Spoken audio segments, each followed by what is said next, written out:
شام کے 5 بجے ہیں۔ السلام علیکم، یہ ریڈیو پاکستان ہے۔ سونیا عدنان سے خبریں سنیں۔ پہلے اہم خبروں کا خلاصہ۔ وزیر اعظم نے متعلقہ حکام کو خریف اور ربی کی فصلوں کے لیے کھاد کے وافر ذخائر یقینی بنانے کی ہدایت کی ہے۔ وزیر اطلاعات نے میڈیا ورکرز کے حقوق کے تحفظ کے لیے حکومت کے عزم کا اعادہ کیا ہے۔ آج لکی مروت میں فتنال خوارج کی طرف سے کیے گئے دھماکے میں 9 افراد شہید ہو گئے۔ آج ڈھاکہ میں بنگلہ دیش نے پاکستان کو 2 ٹیسٹ میچز کی سیریز کے پہلے کرکٹ ٹیسٹ میں 104 رن سے ہرا دیا۔ تفصیل کے ساتھ وزیر اعظم شہباز شریف نے متعلقہ حکام کو خریف اور ربی دونوں فصلوں کے لیے کھاد کے وافر ذخائر یقینی بنانے کی ہدایت کی ہے۔ انہوں نے یہ ہدایات آج اسلام آباد میں تحفظی خوراک اور کھاد کی دستیابی کے حوالے سے اجلاس کی صدارت کرتے ہوئے جاری کی۔ وزیر اعظم نے کسانوں کو کھاد کی بروقت فراہمی ہر صورت یقینی بنانے کی ہدایت کی۔ انہوں نے کہا کہ خلیجی ممالک سے کھاد کی فراہمی میں ممکنہ رکاوٹ کے پیش نظر وسطی ایشیائی ممالک سے کھاد کی متبادل دستیابی یقینی بنانے کے لیے منصوبہ بندی کی جانی چاہیے۔ شہباز شریف نے کہا کہ ملکی ضروریات کو پورا کرنے کے لیے مقامی سطح پر کھاد کی پیداوار کے لیے صنعت کو قدرتی گیس کی فراہمی جاری ہے۔ انہوں نے متعلقہ وزارتوں اور اداروں کی ہدایت کی ہے کہ وہ ملک بھر میں کھاد کی دستیابی کی مسلسل نگرانی یقینی بنائیں۔ انہوں نے ذخیرہ اندوزی اور منڈی میں کھاد کی مصنوعی قلت پیدا کرنے کی کسی بھی کوشش کے خلاف سخت کارروائی یقینی بنانے کی ہدایت کی۔ وزیر اطلاعات و نشریات عطا اللہ طارر نے میڈیا ورکرز کے حقوق کے تحفظ کے لیے حکومت کے عزم کا اعادہ کیا ہے۔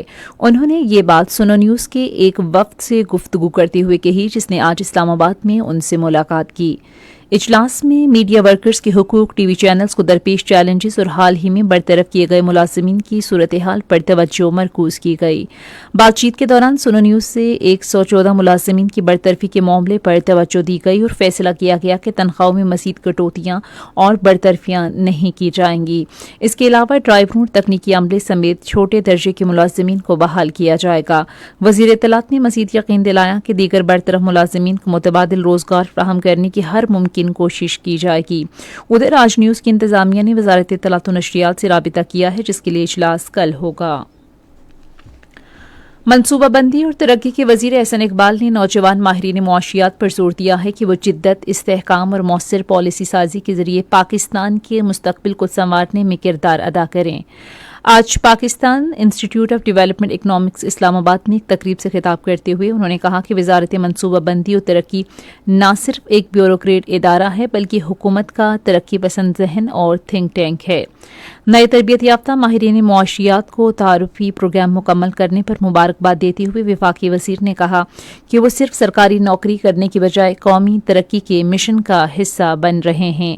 احسن اقبال نے معیشت اور معاشرے پر بڑھتی ہوئی ٹیکنالوجی جدت اور مصنوعی ذہانت کے اثرات پر روشنی ڈالتے ہوئے کہا کہ پاکستان کو اقتصادی لاہ عمل میں جدید رجحانات ضرور اپنانے چاہیے۔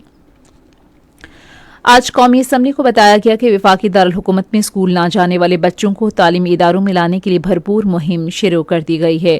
وزیر مملکت تعلیم وجیہہ قمر نے توجہ دلاؤ نوٹس کے جواب میں کہا کہ وفاقی حکومت اس مسئلے سے نمٹنے کے لیے صوبائی حکومتوں کے ساتھ مل کر کام کر رہی ہے۔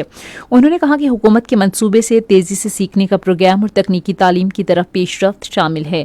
وجیہہ قمر نے کہا کہ تعلیمی اداروں میں طلباء کی حاضری بہتر بنانے میں مدد کے لیے مڈل ٹیک، میٹرک ٹیک اور انٹر ٹیک پروگرام متعارف کرائے گئے ہیں۔